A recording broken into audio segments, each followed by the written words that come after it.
Hello everyone and welcome to my GH Soap Opera Today channel. I hope everyone is having a wonderful day. Before we begin, please hit the subscribe button and give this video a thumbs up. After Colum tells Cassius that Jason did not shoot him, an insane Pascal accuses Lucas of killing Marco. On General Hospital today, Dante asks Colum about Jason. Sonny suggests Laura to do Ezra's press conference, and Sonny and Laura turn to Rick for assistance with Sidwell.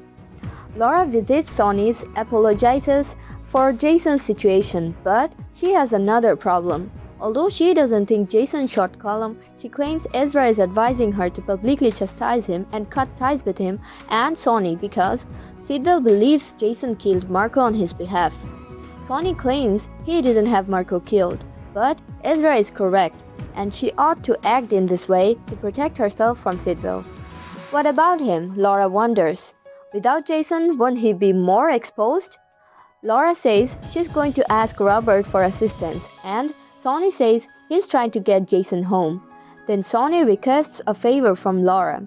He claims that since Rick is an expert, she must put her faith in his brother to assist them in defeating Sidwell. Liz is impressed by Rick. When Rick visits the hospital, he asks Liz whether there have been any developments on the shot WSB agent. Liz believes he's inquiring because Jason has been charged. Given that Rick has always detested Jason and that he is Jake's father, she believes they shouldn't talk about him. Jason is not the target of Rick's actions. Rick pulls her aside and tells her that Jason is helping his brother because he has been a good friend to both her and Sonny. He asks Liz to assist him. She assures him that Colum will get better and thanks him for trying to assist Jason. Rick expresses gratitude to her and assures her that their future won't be impacted by the past, particularly his problems with Jason. Because he keeps surprising her, Liz gives him a kiss. Brad, Britt's best friend, is slapped.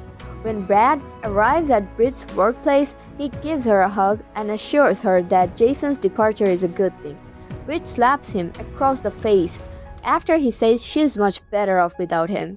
Britt sobs, saying he doesn't know what happened and that everything that could have wrong did. After telling him what transpired, Britt claims that although she didn't witness him shooting Colum, Jason instructed her to claim that he did. They must ascertain who Jason is defending and why. Britt claims that Colum, who will survive, still poses a threat to her. Britt says she has an idea and instructs Brad to follow her while he takes swigs from a flask. Colum tells Dante what? When Dante visits Colum's room, he wonders why he fled an arrest warrant for Jason before inquiring about the shooting. Ross claims that the reason he was shot in the back was because he is a criminal. Dante inquires once more about the warrant, which was issued prior to the incident. Ross responds that it was obtained on a need-to-know basis and that he has no jurisdiction over this. Colum claims that by removing Jason from his position, the WSB benefited both him and Port Charles. Dante still requires clarification. He claims that Jason refused to respond to their inquiries, and Britt claims that Jason shot him. Colum's expression is one of surprise. The commissioner observes. Colum informs Dante that the WSB owes him nothing, even answers. Dante asks Colum how he knew Jason and Britt would be at the dock before he leaves. A competent agent, according to Ross, follows their instincts. So does a good cop, Dante continues. After everything that transpired, Liz stops Dante as he is leaving to see how he is doing. They both agree that something is wrong and that Jason's behavior isn't typical for him, and Dante claims he's attempting to make sense of everything. Dante claims that Colum is now obstructing him and that it is obvious that he is concealing something. Sonny, Laura, and Rick plan. Laura is still conversing with his brother when Rick arrives at Sonny's. Laura informs Rick and that she is now being blackmailed by Sidwell in addition to Sonny. They talk about what transpired that evening, and Sonny wants Laura to be safe because Sidwell will probably pursue him. Nathan gives Lulu advice. Nathan asks Lulu how Rocco is doing on the pier. She fears about him and is unsure. Rocco is being tormented by this, and he probably wants to tell someone. She believes they can trust Kevin and is unsure if she should take Rocco to a therapy. Nathan cautions against it, pointing out that he may tell Laura and the mayor, and that the more people who know, the more problems it will cause. All Lulu wants is a way out of her predicament. She claims that since they are aware of Callum's immortality, perhaps she could investigate him, but Nathan advises against it. They might worsen this issue if they continue to dig. Nathan gives Lulu a hug, after she eventually consents to leave it alone for her kid. Later, Nathan says, "I'm here for Sidwell," as he makes his way to Callum's room at GH. Proceedings at Bobby's. Rocco speaks with Gio at Bobby's, and Gio is obsessed with the idea that Danny would never see his father again. Gio says he thinks Jason can return home since, based on what he has heard, Jason has already overcome insurmountable obstacles. Gio thinks they should replace Rocco's bandage because it is completely saturated in soda after he knocks his beverage over. Just as Lulu enters the restroom, Rocco says he will attempt to dry it off. Gio tells Lulu what transpired with Rocco and when he sees her. When Rocco comes back, he brings her a cup of coffee and tells his mother that everything is good and he hasn't told anyone. Felicia and Emma meet in the diner to discuss bringing her grandmother home. Felicia reminds her that Kevin suggested the private facility when Anna should go, and that Anna still has unresolved accusations in France. According to Felicia, Anna's illness requires mental healing. What does Sidwell ask for Lucas to do? Sidwell promises Lucas at Windermere that he will track down and apprehend Marco's murder. Sidwell then shifts the topic to their loss, expressing his desire for him to remain at Windermere and asking if they could support one another during their difficult time. Lucas claims he simply wants to feel near Marco since he feels lost. Sidwell will remain here if he is sincere. Sidwell gives him a hug. Is Lucas in peril? Pascal later shows up and yells, "I hear you! I hear you are staying," at the physician. Pascal promises to tidy his room, but Lucas points out that he is intoxicated. "I thought you were leaving." "I am, you fool. I'm grieving because of you," Pascal yells. Then, out of rage, he topples a tray. Pascal shouts, "You didn't love him," when Lucas confesses that he knows he loved Marco as well. "You took advantage of him." The crime scene. Brad and Britt go to the dock to see if Britt can recall anything from that evening. In the last moment of the show, after Felicia leaves, Gio visits Emma at Bobby's. She feels that writing to her grandmother is insufficient. According to Gio, Anna probably finds solace in the letters and learning about her life. Emma expresses gratitude to him for helping her get through this. Rocco responds that he can't remain hidden at home indefinitely when Lulu advises them to return home and change his bandage. Liz asks Dante how Rocco is doing at the hospital. Why does Dante say he's okay? Liz mentions that Lulu brought him in to have his hand wound examined, and she would hate for it to become infected. Britt questions who is significant enough for Jason to defend on the pier. They discuss potential suspects, including Carly, Sonny, and Danny. Brad explains that because Jason made the decision to die for this, she should accept it if she loves him. Pascal yells at Lucas in Windermere, I don't know what he was after, but he was a snooping snake and never loved Marco. You should be dead, not him, he yells. Rick and his brother decide that Laura should host the press conference at Sonny's. It will buy them some time with Sidwell, and Sonny thinks that eventually Sidwell would discover who killed Marco and pursue them. At last, Cassius informs Callum that Sidwell is not doing well and asks him to use his WSB connection to find out who killed Marco. Callum says it's clear it was Sonny. Then he breaks the news: Jason did not shoot him. Molly has surgery and Marco's funeral is held in the following General Hospital. General Hospital spoilers for Friday, April 3rd. Sidwell attacks Sonny, Marco's funeral drama and Molly's surgery. According to General Hospital teasers, on Friday, April 3rd, Marco Rio's funeral will take a dramatic turn, and Jane Sidwell will vent his rage on Sonny Corinthos. Molly Lansing Davis will receive some support as she gets ready for her procedure, because she will also be admitted to the hospital. To begin with, Isaiah Gannon will be worried about Jordan Ashford's employment and might, for once, concur with Curtis Ashford that she should resign. But for the time being, Jordan wants to comply with Sidwell's demands and take advantage of his present weakness in order to carry out her takedown scheme. Jordan will reassure Isaiah that he should not worry about her in Friday's episode. Isaiah will still worry about Jordan's safety and encourage her to exercise caution, even though she will assert that she is incompetent. Curtis will meet Nina Reeves in the interim. According to GH spoilers, Nina will make an effort to patch things up. Thus, she might offer an apology for her role in forcing Portia Robinson to testify during Willow Kane's trial. Curtis doesn't seem to hold anything against Nina, even if she apologizes for being preoccupied and allowing their friendship to be neglected. Curtis will tell Nina to be careful what she wishes for, since she might receive it during their catch-up.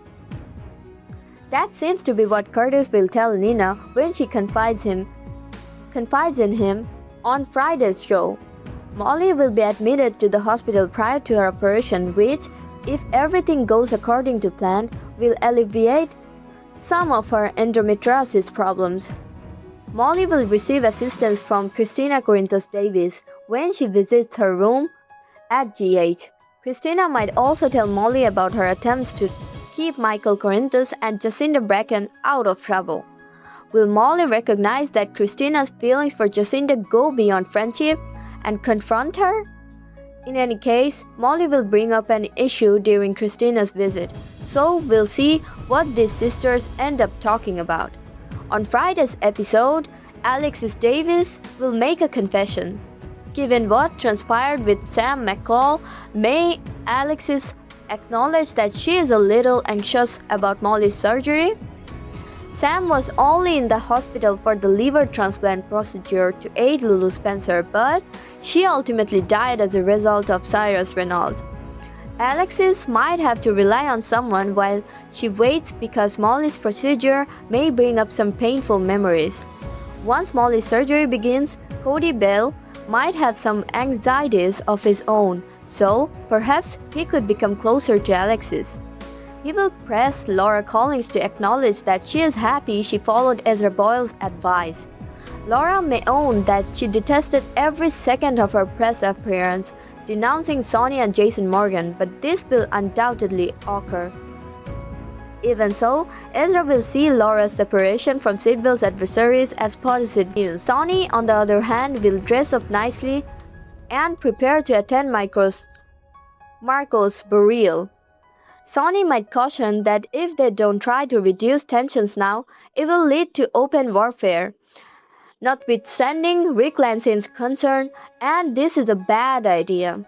Sonny might use this as an opportunity to express his sympathy and let Sidwell realize that he wouldn't have gone out with Marco. Sidwell will believe Sonny's sympathy is fake, even though he will arrive with Rick and declare he is sorry for Sidwell's loss. In Friday's teaser video, Sidwell yells, "I don't believe for a second that you're sorry." Sonny will eventually explain some of his most recent actions to Curly Spencer. Sonny might quickly defend himself, but Curly might wonder why he would attend Marco's funeral at all.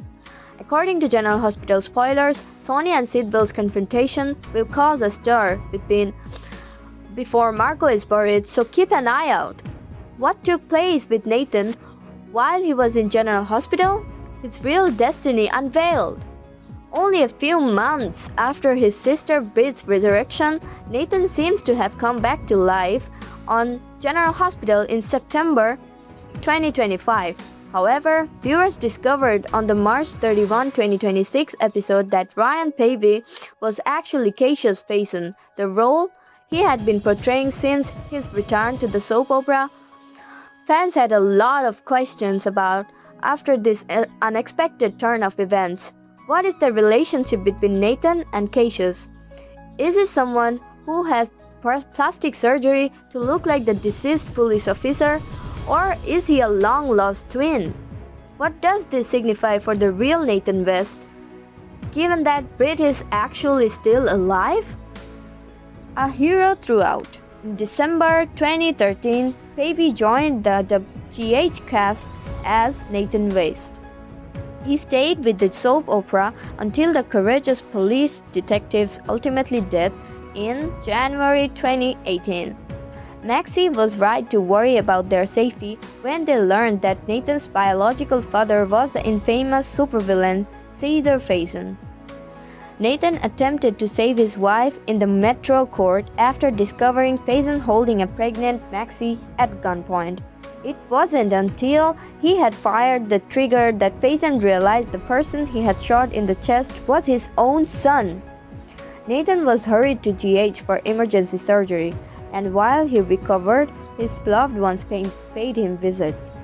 When he opened his eyes with Maxie at his bedside, she reassured him that he had saved both his child and her life. Nathan said, "I love you, Maxie." He flatlined and closed his eyes, saying, "Like there's no tomorrow." Despite their best efforts, the doctors and nurses were unable to bring him back to life.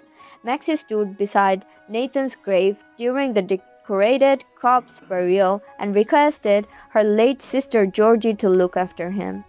She turned and saw, through her tears, Georgie guiding Nathan to the other side as she leaned back and momentarily felt Nathan's presence holding her. Evil and good. 7 years after the detective's death, a man who looked like Nathan was discovered in a wrecked car on the side of the road. Fingerprints and DNA revealed that this was, in fact, Nathan resurrected. However, as time went on, viewers noticed some strange behavior that raised doubts about his genuine identity. Eventually, it was discovered that he was actually Cassius Faison, working with Jane Sidwell. Sidwell referred to Cassius as the twin brother of the late great Nathan West.